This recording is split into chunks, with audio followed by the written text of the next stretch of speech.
it's so strange that with everything that's going on right now in the Twitterverse, for the fighting game community or the Twitterverse for any video game community, where it becomes a poo flinging match of the some sorts.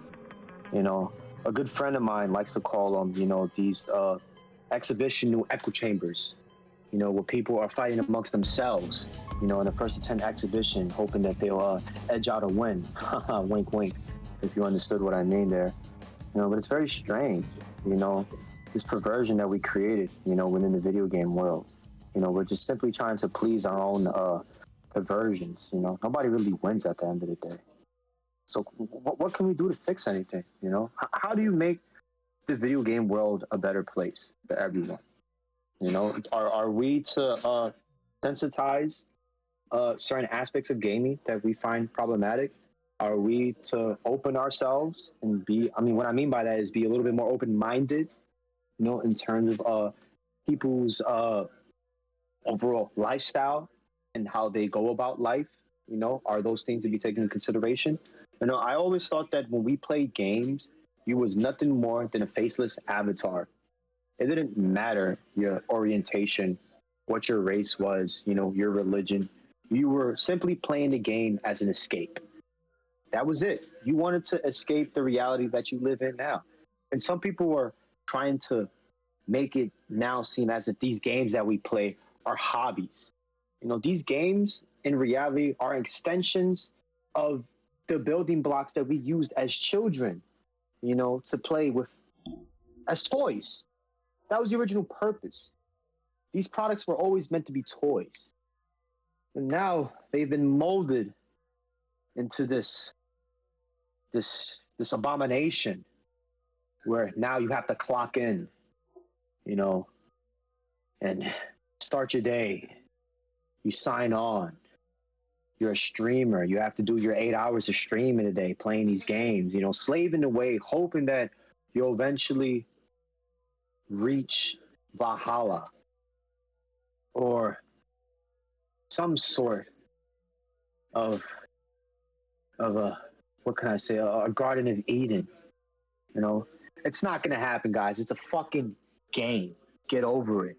All this philosophical shit. You guys got to get over this stuff. It's a fucking game at the end of the day. You guys forgot that when we first got games, it was a brown box, right? It was just black and white. That was the color. And it was Pong. Who was the best at Pong? How many points can I get? Now it's gone to the point where just virtue signaling, and I don't have an issue with it. To me, it's not really a big an issue. I've constantly been telling people this. We've always had that representation in gaming, It matters whether or not you look for it. There's always been those unique games. Some people didn't care about it, like I said before. Some people just wanted to play the game and get it over with. So what do we have here? Call of Duty. Wait, I didn't bring it up yet. No one can see this, but I just want to say. No one can see this yet? I just want to say, what do you mean by like people being philosophical about the games? Because I think a majority of what's happening is just a lot of consumption without really any thought at all. Well, that's the problem. As a consumers, we're led to believe that these games are going to be the next coming of Jesus. I really don't get it. Who's saying that though? The industry itself. Look how they treated Elden Ring or certain Nintendo products of some sorts. Look what happened with Concord. They thought that was going to be the next Star Wars franchise, the one that was going to sweep everyone off their feet. That's like the journalists and the marketers. I don't know if necessarily that's like how I hate the word consumer, but the audience, how they will like receive it. Like, oh, this is gonna be the next like crazy thing. Like they'll say things like Game of the Year, stuff like that. Which is false. Yeah. Name one game that actually fit that criteria, that actually was Game of the Year. In the past 10 years. Wanted Dead. Wanted Dead. Yeah, I'm Wanted Dead. I want to off myself. All right? Wanted, a person that can kill me and get away with it. A lot of people will say Elden Ring. A lot of people will say, what the fuck is that other game? Tears of the Kingdom or whatever. Tears of the Kingdom, yeah. It's Yeah, funny that those games fit my like kingdom is in tears. those games kind of fit a kind of niche, right? Like if like they're both open world adventure games that are like primarily single player. It's just so. It's kind of there's like a formula for for what game of the year now is. It's got to check a lot of boxes. Yeah. Who's getting paid? That's the boxes you got to check. You know, does the game host get paid? You know, do the people that are advertising get paid? Do the journalists get paid? As long as those people get paid, your game will be game of the year. You know, that's the problem. They give it that old 9 out of 10. No 7s for you. No 7s, yeah. Well, what does that mean? Dude, there was this, I think she's like a streamer. Some Alana lady was like saying some like really dumb shit. Like what? Because she used to work at IGN as like an article writer. And she was going off You mean a journalist? Yeah, she's like a Was journalist turned she an streamer. Editor? Was she an editor or anything? I think she wrote the articles. She like wrote articles. So she's the reason why IGN went to shit and why they don't have an identity now because they don't know what a good game is. It was probably shit before she got there. Oh, wow. But no, she was saying some retarded shit about their rating system, like that they always give a 7 out of 10 because it's like a 7 means it's a good game, it's just good, you know. And most AAA devs, when they release a game, it's good. Those games are terrible right now. And then she like tried to prove a point by like saying like most indie games they're like on the sliding scale they're like 3s or some shit. Like 1 to 5s is like that's gonna be your indie game. And then she pulled up Steam and she like pulled up some random Steam games, installed them and played them, and she was just like, look guys, look, this is bad, this is like a shitty game. And then she was just like fucking mashing buttons and like trying to say like the game is gonna crash or some shit, or like all games crash, like AAA games indie games crash more, and like all the games she played were just like some of them look fun. Like she's on there trying to prove a point and like getting like completely fucking. Anyway, I don't want to pull up the video because you know who gives a shit about her. No, you don't have to. All that's really pointing you can look out it up. is that her name is like Alana something. She's been it's fine. Making the rounds on stupid clips. A majority of these big companies are in the pockets of all these publishers, so they know who to pay. Their games are always going to get the advertisement regardless. A lot of these indie games, you know, regardless of what they're working on, they're not going to get any real shine unless there's a word of mouth. You know, that's why, especially now in the environment that we live in, they need word of mouth, sales. They need to like fit the criteria for the journalists to be like, okay, fine, we'll talk about it, and like, and sometimes even like have like a publisher behind them, because otherwise, they like will not fucking bring it up at all. And like, fine, if they only want to cover AAA, that's fine, that's cool. Like, who gives a shit?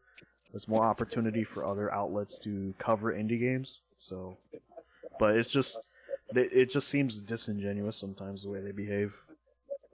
No, it is. I mean, we can't really talk about Gamergate because that's a can of worms in itself.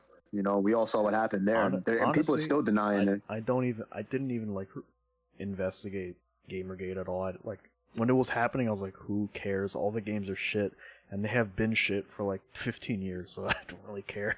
Well, that was the issue. It's not that the games were shit. It's that the games never actually existed. She was promoting a game that there wasn't any actually work being done on it. And she was receiving all the funding and having these people promote this game that never got released. She took in all the donations and then, you know, pretty much cried about all the attack that she received online. Oh, yeah. You know, so there's a lot of issues with it. I mean, obviously that's me very generalizing. You know what happened. No, good. Generalize it for me because I still don't care. Some people are going to be angry with how I generalized it because there's a lot to the story in terms of what happened, who she was sleeping with. You know, the journalists, how they uncovered the ring of how all these people were sleeping with each other and why they were suppressing certain games. They were even suppressing certain Japanese games, and they were responsible for the industry themselves having a downfall. You know, people don't even talk about that side. But we're getting a little bit too ahead of ourselves. It's a big circle jerk. Now we're just riffing. Yeah.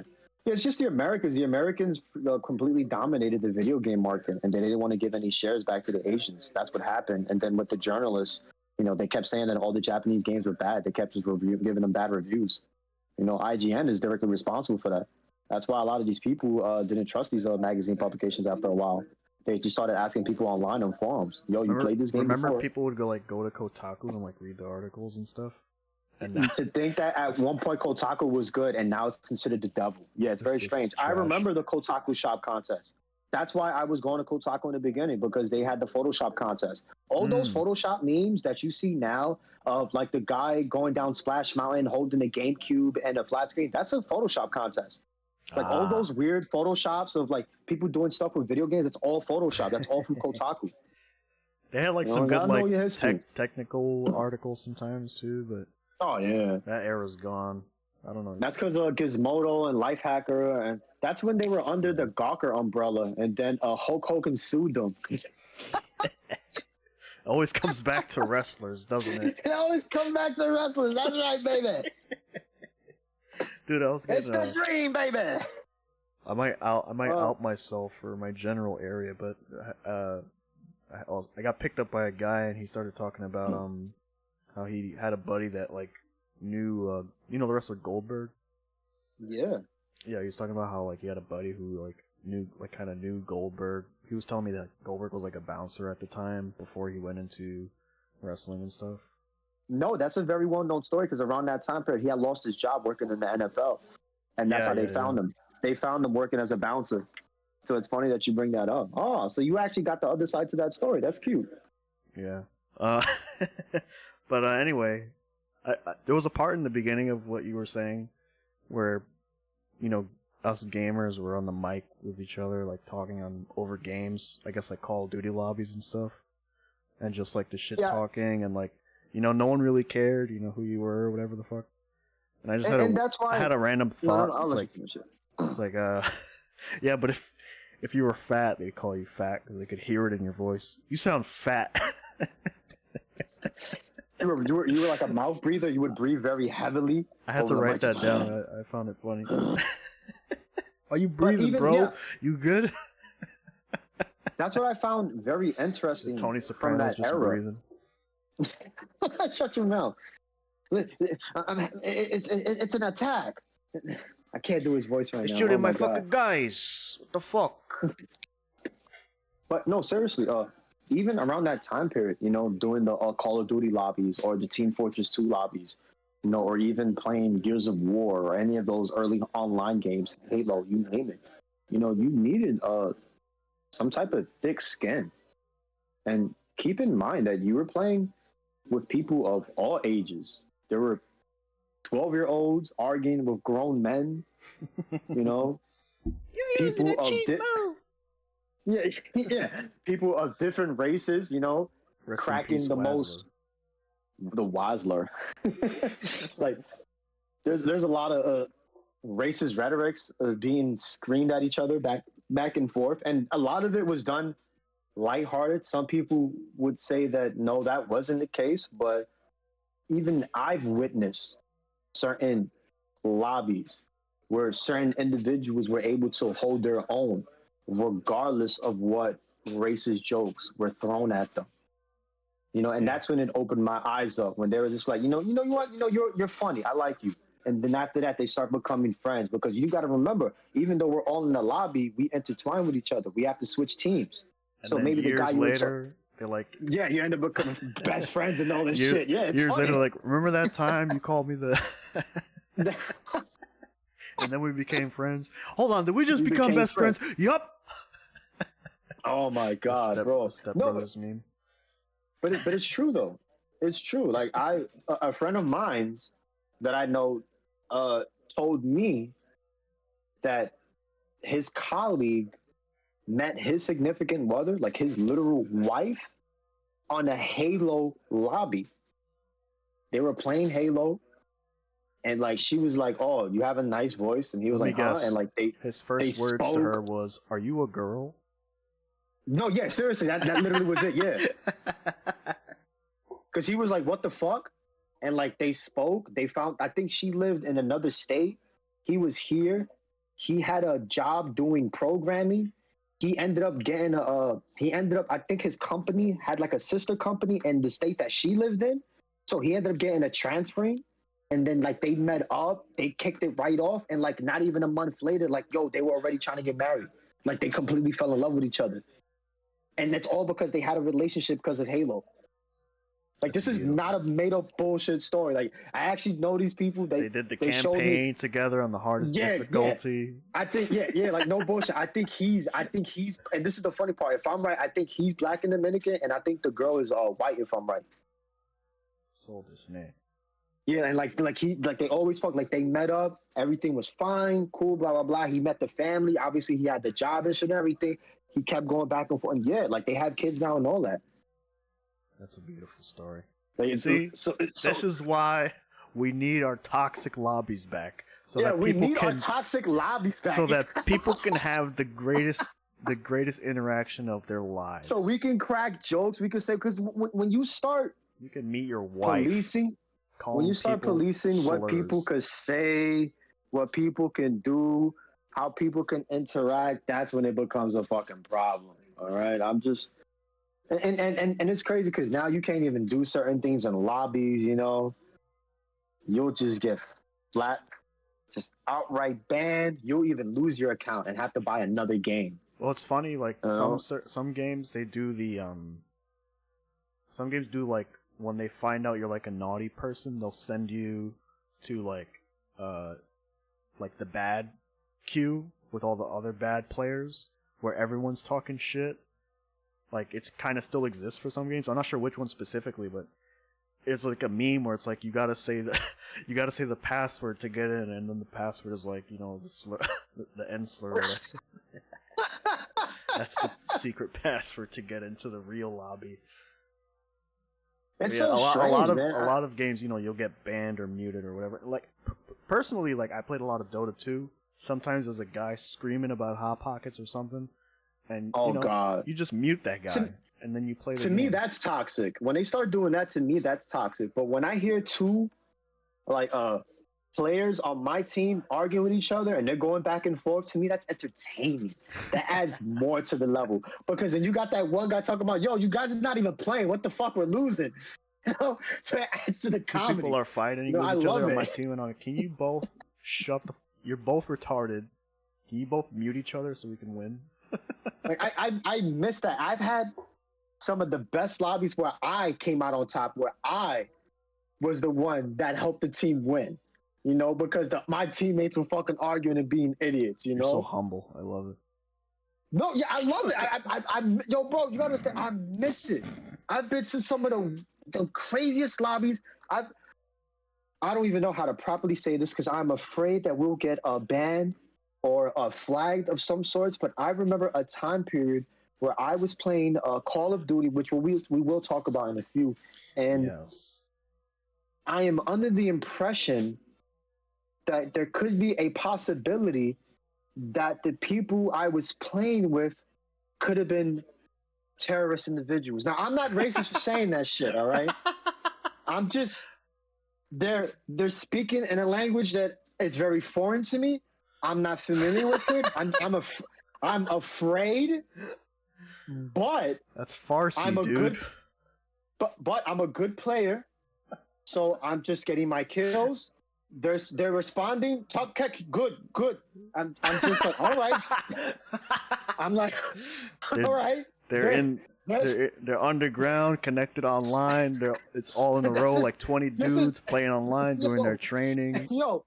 And anybody that and this is not even bullshit. Anybody that remembers the old days of Modern Warfare 2 remembers the lobbies that I'm talking about, because those lobbies always ended up being not only brutal but hack lobbies.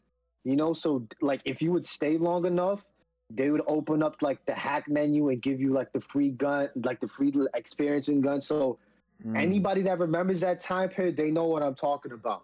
You know, like those weird dudes that spoke in very foreign languages, and then next thing you know, it's like unlimited AC-130, and like every gun is an AC-130. You know, like everyone's got the helicopter. Yeah, everybody got the helicopter. It was fucking ridiculous. You know, it was ridiculous. I remember those lobbies, and obviously, yes, there were some very toxic moments. I'll admit that, where some of it did become a bit cringe because a person wasn't able to control himself. I get that. That can be problematic, but we should be allowed to shit talk each other. Yeah. That's where I stand. We should be allowed to. I've been on that side of it where I'm like tilted for whatever reason. I've chilled out long since then. But there so were you're moments. That guy. No, there were moments where like some guy would really get to me, like on my. I played support, so like I'm trying to help, and like the guy is like. This often happens in Dota where you're trying to help, and the guy in your lane thinks you're not helping him, even though you're like doing the right thing, quote unquote. He's like, "What are you?" And then he starts tilting you, and I start yelling on my mic, like after like 10 minutes of like holding it in, I'd just be like, "You fuck! I'm trying to fuck you, stupid!" And my mother would be like, "What? Calm down. What's wrong?" I won't ever forget. I'm gonna dox this guy. Jesus Christ! I can't even say his. Don't dox anyone. Just make up a name. I can't. No, Michael I can't even Imperioli. say his. No, because his PSN name was his last name.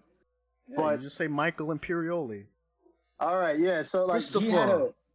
All I'm gonna say is that he used his Jewish last name in his PSN name, and one of the opposing team members caught wind of that. So before the match started, he was saying a lot of jokes.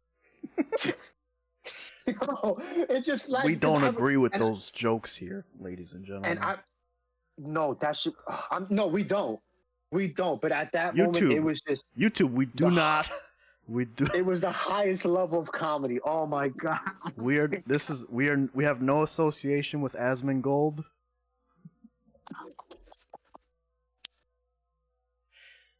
Oh. No, and I won't ever forget what he said, and I can't even repeat what he said, man, because it's just it's just sure. Some of the worst. Oh my god! But I remember everybody you ever heard.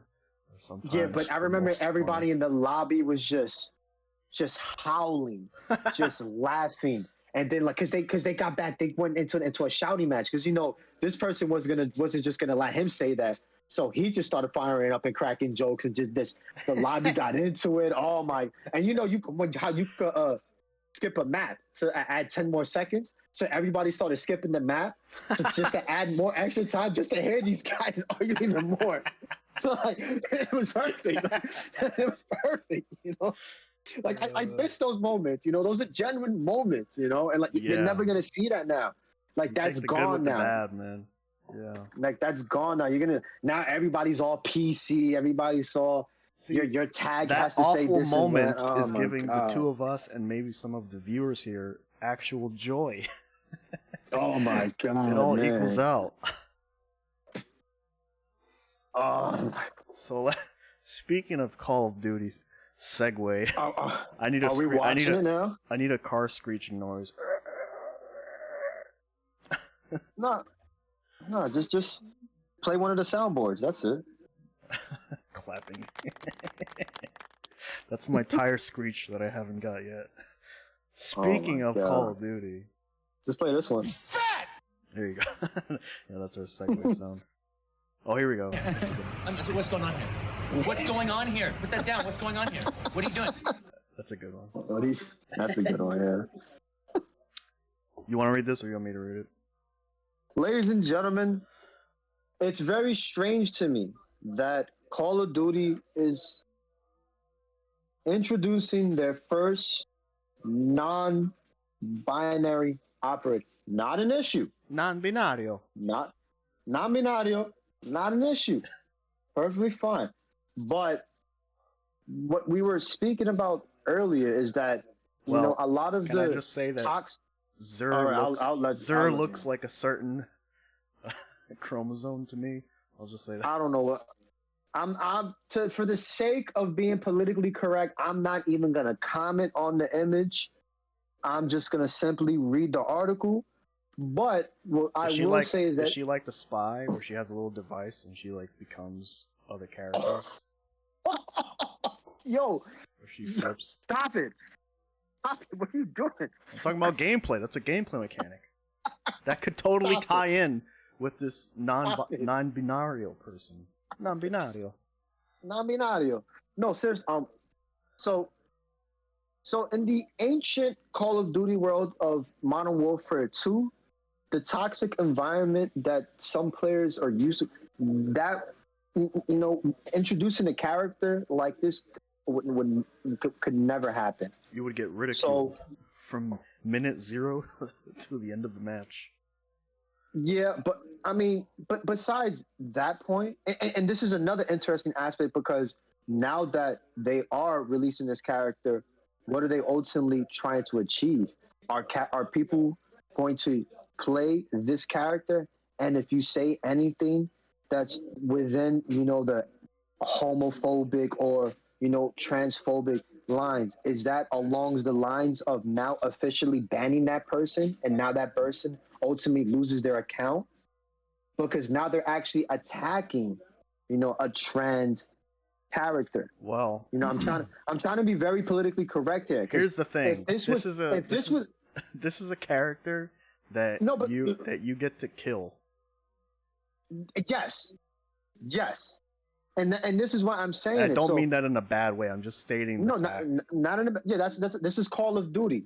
They have team deathmatch where you have to kill the opposing player with certain guns. Everybody knows what Call of Duty is. It's a war game. It's a war simulator, Let's move on now. But now that they introduced this character, are now people going to use it as a joke to create hurtful messages? And now people are going to use that as a means to say that now we have to continue to police, gamers, or these other games of problem,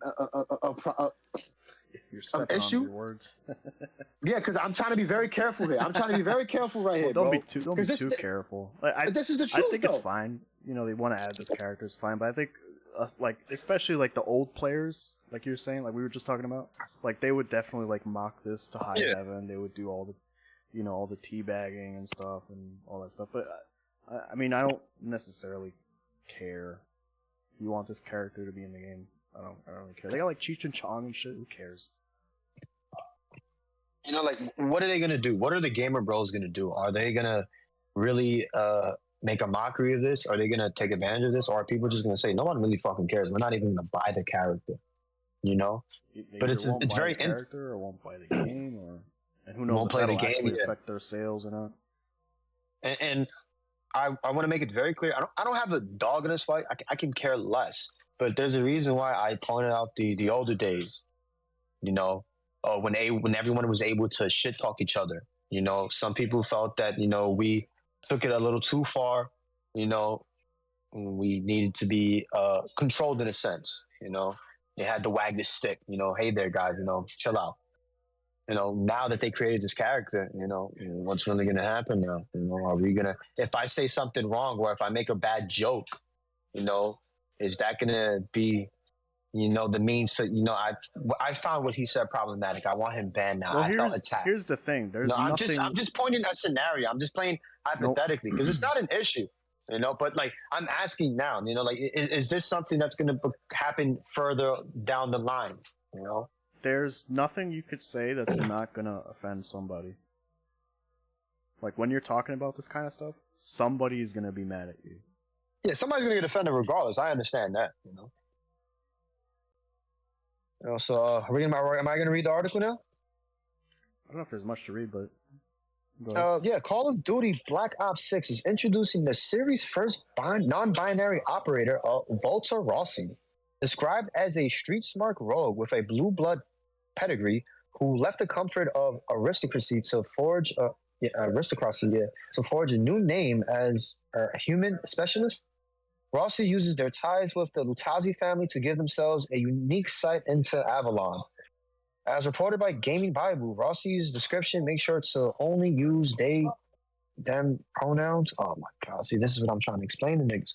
All right. Rossi's description make sure to only and you're use she's right there, and they're like, wait, you're using who are you talking about? Because that's the wrong. Who you talking about? The wrong word. Yes, and this is what I'm saying. Now you have to use the they, them thing, which is like I said. He's there, right there. Who's they? Is it more than one? Who's they? Is it more than one? Oh shit! Yo, I didn't even. Yo, fuck. You're giving bad calls now. Now you're giving bad calls. You're giving bad calls in a team deathmatch. Oh my god. Oh my god. No. No. I mean, it is what it is.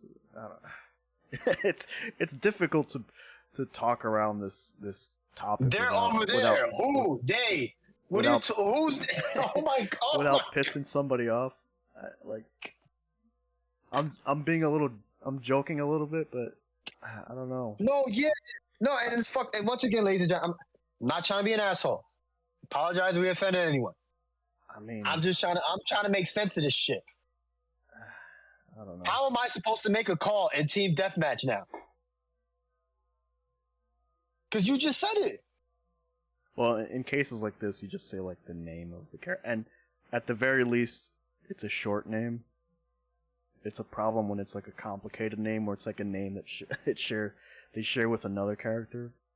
Like then it becomes more. I think there's some games I play where it's kind of confusing to make the proper calls. But yeah. I mean, yeah, you didn't even let me finish reading the article. Yeah, they, them pronouns, whereas other operators' description use he, him, and she, her, so it appears to be a purposeful choice on Activision's part. I apologize. Oof. Indicating that Rossi is non-binary, it's a huge step for representation in the series, directly building on Agent Bell from Call of Duty Black Ops Cold War. Yeah, I believe Agent Bell was one of the first gay operators, they said. Which, I guess. Oh, okay. It's not a problem. Yeah, it's fine. Not a problem. But yeah, I mean, it's weird because like to me, this franchise was always, I mean, like the gamer bros, like the frat kids. Here's the thing. Here's the thing for me. If some of them are gay, it's okay. Not a problem. No, but here's the thing for me. Let's say I'm a gay man, right? Let's say I like me some sausage. I go into playing Call of Duty, right? I got those sausages for you. Let's say I find a character I am attracted to or I like connect with, right? Yeah. With my own headcanon, I will make that dude gay. Oh. Right? But when you add someone who is gay, you're kind of messing with my headcanon a bit.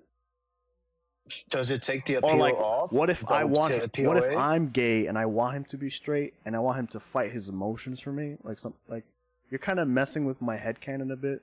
Like straight or gay, like you can have your own ideas about the characters. Like you can build kind of your own backstory about them. Like they're kind of taking away some of that mystery, I guess. I don't know. I don't think a lot of people care either way, but I don't know. Just something to think about, maybe. Because it's strange because you can play as Rhea Ripley or Cody Rhodes in Call of Duty. I know you can play as certain rappers or certain celebrities, certain cultural icons in Call of Duty. And like it took them a very long period to finally add this character. So I'm just wondering the decision making. Well, this is on Activision's side. This is a new game, so I don't even know if those other other characters are going to be in there. I don't know who's going to be in there. Yeah, and that's what I mean. You know, like why didn't they do that for the older game? Is that more of a selling point for this game? You know, it's just certain things I have to question. That's all.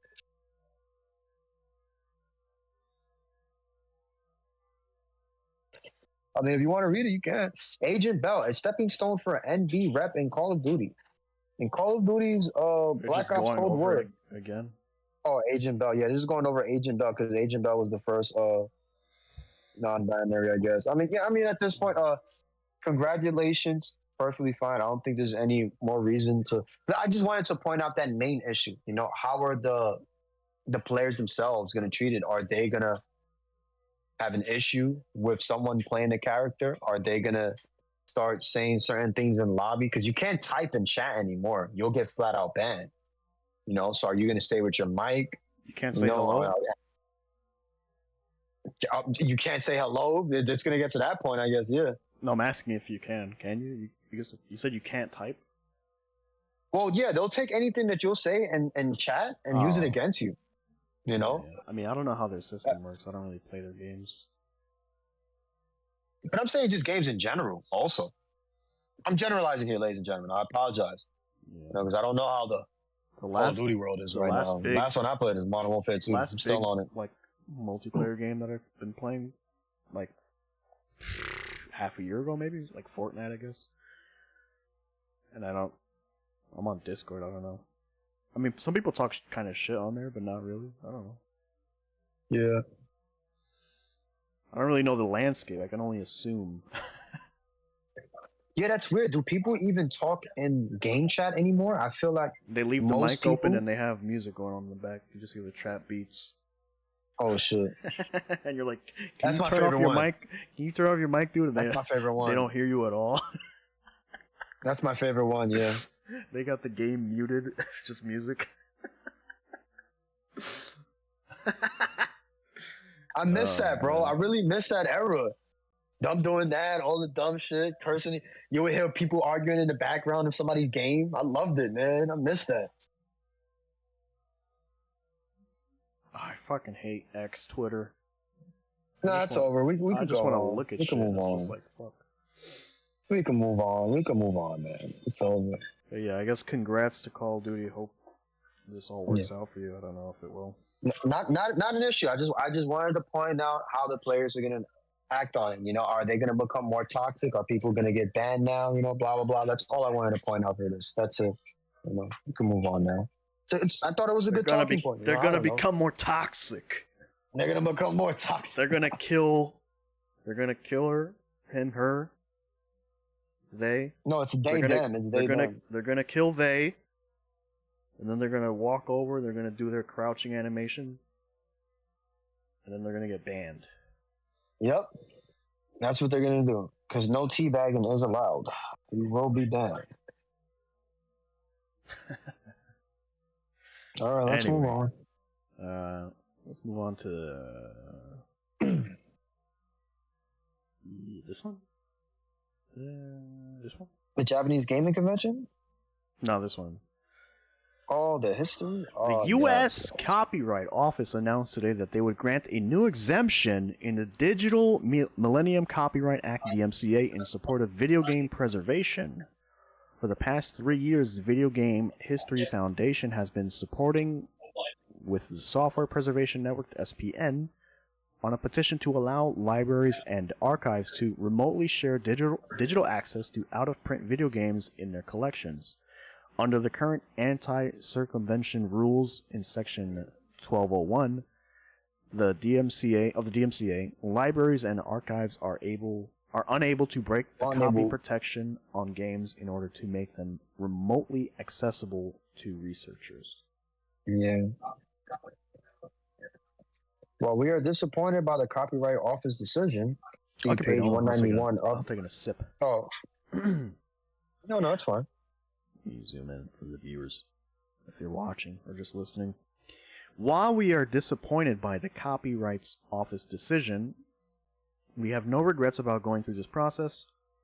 Over the last 3 years, working on the petition has helped us generate important research, notably our survey of the video game reissue market in the United States, which proved that around 87% of video games released in the United States before 2010 remain out of print. Our combined efforts with SPN have raised significant public awareness of these issues and have already made an impact throughout the games industry and preservation communities. Unfortunately, lobbying efforts by rights holder groups continue to hold back progress. During our hearing in the Copyright Office, the Entertainment Software Association, ESA, declared that they would never support remote game access for research purposes under any conditions. The games industry's absolutist position, which the ESA's own members have declined to go on record to support, forces researchers to explore extra-legal methods to access the vast majority of out-of-print video games that are otherwise unavailable. We are not done fighting here. We will continue our advocacy for greater access and legal allowances for video game preservation and working with members of the video game industry to increase internal awareness around these issues. We encourage members of the game industry who are disappointed by the Copyright Office decision to ask their leadership to push for greater support for the work of libraries and archives within their industry groups. Yes, a very unfortunate decision by the courts. And this is why emulation exists, guys. And I want to give a quick shout out to all the original emulators from back in the day for Nintendo. Let's give a big shout out to the NES emulator, to the Rock NES, Nintendulator, He Gone, Virtual NES, Retro Arc, JNES, BizHawk, Nestopia, FCEUX, and Messen. These are all old school NES emulators. You got to give a shout out to the originals, all the people that did it, the arcade emulators, Main, Nebula, the Wing Kawoks, the Neo Rage X's. What is Got to it? give a big shout out to VGBA was one of them, I think. Yeah, VG, that was for the Game Boy. Let's give a shout out to all the Game Boy Advance emulators, Visual Boy Advance, BizHawk, No Money GBA, He Gone, Bad GBA, Rascal Boy Advance, Boycott Advance, and Dream Game Boy Advance. You know, those are all the old school Game Boy emulators. You know, got to give a big shout out to all those people because they're the. Did you just rattle those off from the top of your head? Nah, nigga, I'm on the website. Oh, I thought you'd memorized all that. Nah, man, gotta give another shout out to the original Chancast. They were responsible for a lot of the contributions for the original Dreamcast emulators. They're the reason why a lot of what Flycast exists today, Redream, No DC, D-Mule, Dreamule, and Icarus. You know, we gotta give a shout out to everyone. You know, everything that happened. And the reason why I'm shouting out these emulators, these are just my favorites. There's so many more out there, guys. So many more. But it's because video game preservation is pretty fucked right now. You know, you go on eBay right now and look up a copy of Project Justice for the original Sega Dreamcast, and look how much that's gonna cost you.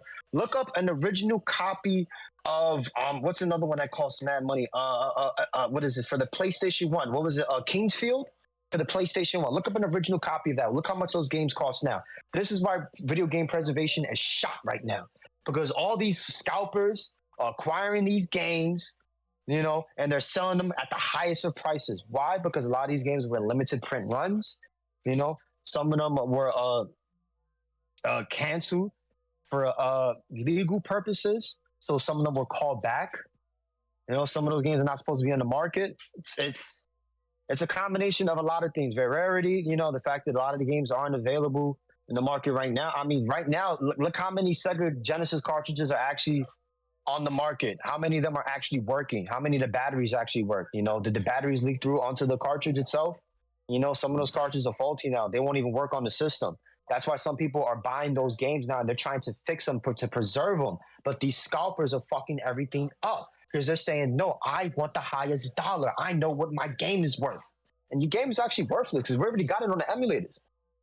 You know, it's all on emulators. I always tell people this. Every game that you could think of is on emulators. The only games that we have not fully done well are the games that were meant to be played on the arcades. Why? Because there was an arcade cabinet that goes with it. All right?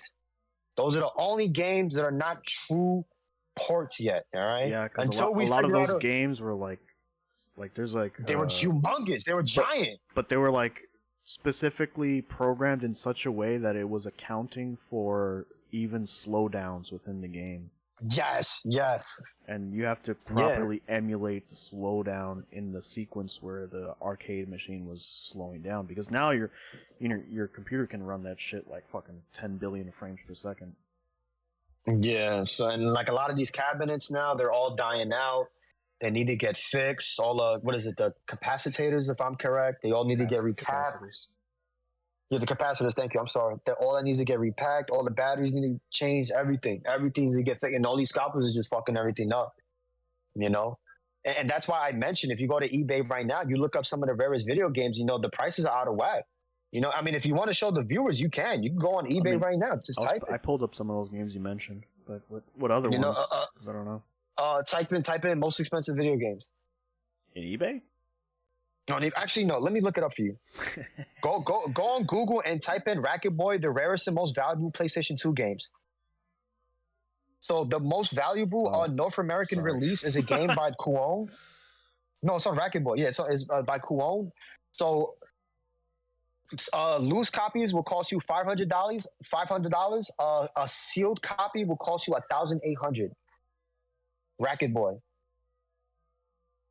Yeah, it's the most expensive PlayStation 2 games. The rarest and most expensive. Most valuable right there, yeah. Type in all the way PlayStation 2. Go down right there. Silent Hill 3, Silent Hill Shattered Memories, Echo Night Beyond, Xenosaga 3, Kuon, Wild Arms 5. If you have those games, they worth money. Run to your mom's house, go digging through the attic, see if she threw it out. That's just probably in a pawn shop somewhere. Yeah. So somebody, yeah. A lot of games I owned went missing, and I'm just saying I didn't lose them. You know what I mean? Yeah. No, I know what you mean. Thanks, Mom. Yeah, look how expensive some of these games are. Futurama the game based. Yes. Yeah, it was a limited release. The Futurama game was a limited release. Really? Yeah. It's very expensive. And I know a lot of people that have this game. Yeah. That's crazy. It's very expensive, apparently. Marvel vs. Capcom 2. New and I have an original copy of that game. I have an original. No. Yeah, so it's like this is an issue, you know, and this is It's a very old school episode right now. This is not any slay to Racket Boy because Racket Boy was in the game before the scalpers. So I want to give a huge shout out and a lot of credit to Racket Boy because they were the ones that were doing all the research, finding out all the information and all the actual games that had limited print ones. They were finding the original SKU numbers. They were doing everything, and they had a forum for it too. Like these guys were the real thinkers. Like all these dudes here, you know. So give a big shout out to everybody in Racket Boy. Everybody in Racket Boy. Like shout out. They're the ones they got a Patreon. Yes, they got a Patreon. If you can, give them a big donation. If you can, I'm gonna have to throw something in there, you know, because like they're responsible for a lot of things. They didn't mess up anything. They was pointing out the games that were actually rare, you know. And then like certain people call in and they was like, you know, I'm gonna buy up everything and I'm gonna sell it for thousands and thousands of dollars and I'm gonna grade it. And like now all those games that are graded are all worthless. You know, who's gonna buy a 96 graded WADA game? Why? Why would I? I have it on my computer. Yeah. I have it on my computer. I have it on the Nintendo Switch. I even have the original on the fucking 64. Why would I buy it? Why would I buy any of those games? It's pointless. These people are dumb. These games are actually rare because they're super rare, limited print, low SKU numbers. These are actually rare. These actually command that price. Yeah, a sealed version of a Steel Battalion will cost you $1,400. Yeah, nice. Like no joke, and that's because it has all the original instructions, the original the Pyler controller. So it's like the actual cabinet, and then you have like the foot pedals. All right, but which link here goes to the emulators and the ROMs? The emulator? No, it's not on this website, and we won't be linking that up for anybody, guys. What do you mean? We won't be linking that up for anybody. But yeah, that's awesome. Shout out to them. And that's unfortunate. Yeah, but back to this article is saying, they don't want them playing any of those games because illegal ROMs are still an issue. And I think the reason why ROMs are such a big issue is because you, as a consumer or a purchaser, you can take your game and make a copy of it. But to my understanding, there is a law, and I don't know it at the top of my head. There is a 24-hour limit of what you can do with that copy. After that, it has to be deleted. You know? I don't know. It's because if you still have the original copy. This. Yeah, ROM Hacker Bros, not like that. Yeah, it's a lot of things. Like you can't have certain files because it's not your original purchase. It's not tied to any receipt, you know, any original SKU number. So that's why a lot of those ROMs are illegal. And technically they are. You know, this is why there are certain people where they're acquiring those. I don't know if you've seen those. You ever seen those cartridge readers? Like they have them for like Nintendo 64, Sega, SNES, where you can put and you can connect it to a computer and you can make a copy. That's what a lot of these people are doing now to circumvent all that, saying that no, the ROMs that I have are like, of my games. Scan the receipt. No, I don't know if they're doing all that. I still got the receipt for Monster Hunter and 1. everything. Yeah. when that I guy mean, if that's the when that case, guy tried yeah, to I get me believe not it. to buy the game. He's like, sucks, don't buy that game. I was like, it looks cool, man. I don't know. Oh, But there was a mention here in this article where they're saying there's some lobbyists here that are let me see if I get Control F there real quick. Lobby. Unfortunately, lobbying efforts by rights holders groups continue to hold back progress. And I have to imagine. You want to know why? I have to imagine that's a large part of that is Sony and Nintendo. I would imagine.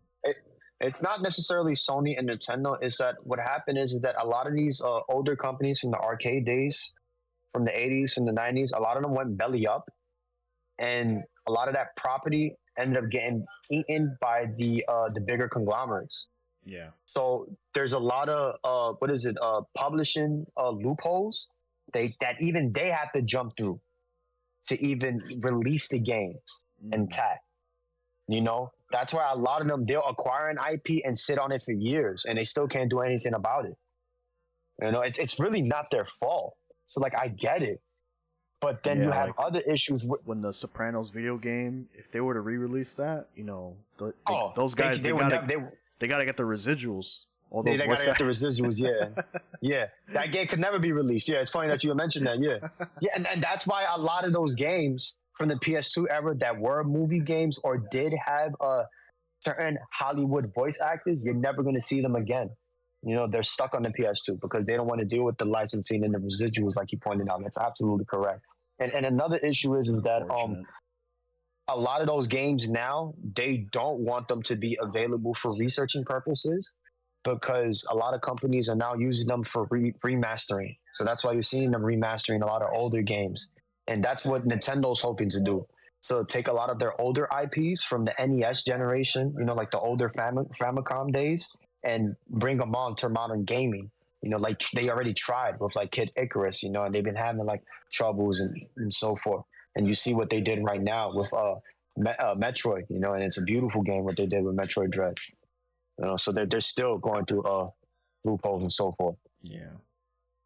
Let's move on to this Killer 7 update on Steam. Who cares? Got a segue here. Another segue. That was a bad one. I didn't even lead into it or anything. What's going on here? What's going on here? Put that down. What's going on here? What are you doing?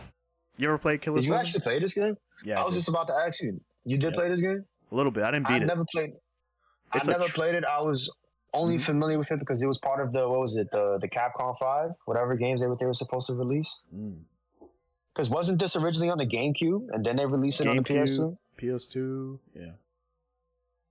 Dude, this game is trippy as balls. It is like jank and like weird in like some of the best ways possible. Like if you want to like go on like a weird adventure with like paranormal type stuff going on, jump into this game. It's fucking wacky and you'll probably have a lot of fun. You might get stuck at some point, so you know, if you get stuck. Why did they update it? So apparently this is on Steam. I didn't even know it was on Steam. It's on sale right now for $4.99.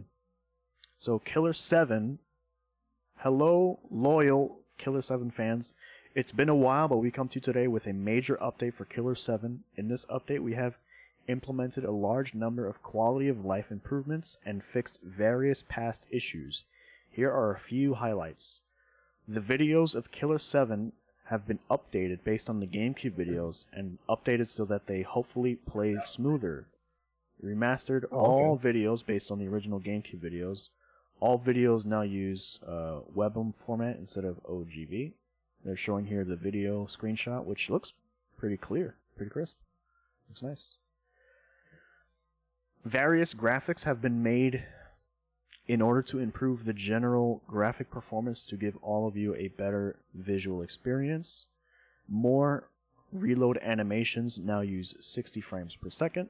Added MSAA support, that's anti-aliasing. Added a frame rate limiter support. Upscaled more fonts. Upscaled more textures. Added BC7 texture support, not sure what that is. Enabled DPI awareness to allow proper 4K resolutions. Please disable custom DPI overrides, and that's all the like technical stuff. Then they get to some gameplay stuff. Added a quick character select option when playing with the gamepad. Defaults to left trigger, configurable in the config tool, so you can quickly switch between your characters. Junctions can now be selected faster when using the mouse. It is now possible to select all skills in the TV menu when using the mouse. This is some other like bug fixes and stuff like that. So this is pretty cool. It's mostly quality of life changes, I'm guessing, right? It's nice to see these old games get re-released and they like actually keep working on it. It's kind of weird. Well, this goes back to what we were talking about earlier about like these companies acquiring like a lot of their older properties. Like they have all the them. Yeah, they have all the original code. You know, some of the people still work there, or there's a possibility that they do have some interns looking at the older code, and it's like our project for them where they're able to clean up certain things. You know, speed it up. You know, you can always clean up code, make it work faster, and so forth. You know, apply it to modern consoles and blah blah blah blah blah blah. You know, so it's not surprising. You know, this was probably like an intern project. You know, and they brought a hire, or maybe the old people did come back. You know, who knows? I'm not too sure. Yeah, I don't know who exactly is working on it, but I know like there's a couple games like, I mean, like Final Fantasy 12. They like released a few patches for it. Like I'm surprised when it has like an update for it on my Steam. But yeah, they re-released this like a couple years ago, 2018. And they fixed it up, I'm guessing. The new version, they like had a bunch of like patches and stuff. Oh, okay. It's a fun game, dude. If you haven't played Killer 7 or Final Fantasy 12, I know this is random, but give those games a try. They're fun. Fun games. Oh my god. Let's move along now. Japanese gaming convention tackles scalpers by threatening to print their faces and personal information onto merch. We were just talking about the scalpers. Agree. Yeah, and I agree. That's fucked up. Dox the scalpers? Yeah, dox the scalpers. They go all the way to Japan and buy up all the limited edition toys. You know, they don't let none of the Japanese people get any taste of it, and then they want to come to America and sell it for 3 times the dollar. Nah, fuck that. So but they face on you with. That's a man doing a small business. Nah, man, fuck that guy. They're punishing the businessman. Nah, he ain't no fucking businessman. He's a scalper. He's robbing everybody. He's robbing the common man of being able to buy anything. A gaming convention in Japan has recently come up with an interesting way of dealing with scalpers, offering them a choice between 2 punishments if they are caught. Gaming Bazaar is a casual market event held periodically around Japan where people can display, buy, and sell and exchange all kinds of original merch, artwork, devices, and publications regarded to video games. However, the event has experienced problems in the past with resellers buying up rare and limited products, especially custom accessories and controllers, and reselling them online at inflated prices. This has prompted the organizers to take some unique anti-scalper measures as detailed below. Post-translation. If we determine that you... Just being... That's my... I'll do my real Japanese accent. Hold on. Fuck, man. Oh, If we determine that you have come to the event with the aim of reselling, you must choose between either playing Quake's duel mode against the organizers until you win, or having your face and personal information printed on what t-shirts the white man doing in Japan? and sold as official goods What at the next white man event. doing in Japan? This is not a joke. We will actually do this. Please don't assume that we are decent human beings. That was the Japanese man explaining the rules to the scalpers. You gotta play Quake against me, or I dox you. Or I dox you, bro. This is some fucking 8-layer mind game. Like, we've already tried all other solutions dealing with you. Now we're at this. Quake. He's a Quake master. Nah. Yo, you know how crazy that is? You go to Japan, right? And like you try to rob a convenience store, they grab you, they go, listen, we could do this 2 ways. You could go to jail, or you could do a first attempt with Daigo Mahara right now. It's like, what the fuck am I supposed to? These are both death sentences. What's going Daigo's on? busy. You can't get Daigo over here right now. You turn around, Daigo's standing there. Daigo's standing right there, yeah. So you trying to rob this convenience store, bro? What's wrong with you? Daigo's giving you the sleepy eyes. Oh, that's crazy. He's a Quake champion. No the way. event manager's a Quake champion. What the fuck? God.